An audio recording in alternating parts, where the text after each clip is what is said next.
with fishing pressure.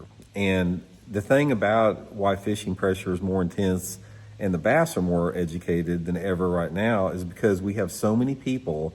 We have more, number one, we have more people fishing, but we have a highly educated group of anglers out there, more educated than any time in history. And a lot of it is because of YouTube channels. I mean, people can learn very quickly about bass fishing on a diversity of YouTube channels that are out there. So that's one of the things, what's one of the reasons that, it's difficult to catch fish in these public bodies of water.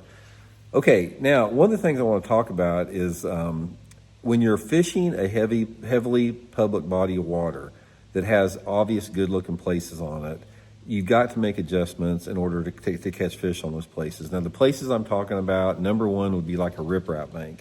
Riprap always has bass on it. It's a heavily fished type of a structure. It's very obvious. It stands out very easily. People, fish riprap all the time.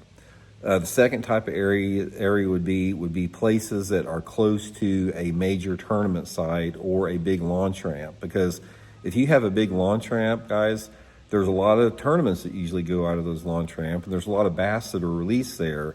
And there's a large percentage of the bass anglers in this country that fish for what I call what is termed retreads, bass that have been caught in tournaments, released at the tournament site, and they just sort of hang around the area. So release sites would be like some of the closest points to the takeoff area, but generally just within sight of the takeoff area. These are community holes, are heavily pressured, get a lot of fishing pressure. And then to some other extent, things like real obvious drop-offs that you can find on a GPS unit can be good.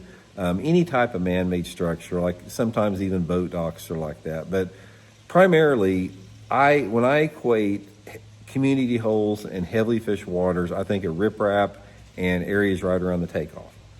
Okay, so here's some things that you have to learn and utilize if you're going to do that. Number one is you got to make a commitment to these areas. If you're going to do good fishing a community hole like a riprap bank or points or whatever the community hole may be, you can't be one of those anglers that just pull up there and try it for 30 minutes or 45 minutes and then give up on it, because these fish bite according to different times of day, and there's always a group of fish there.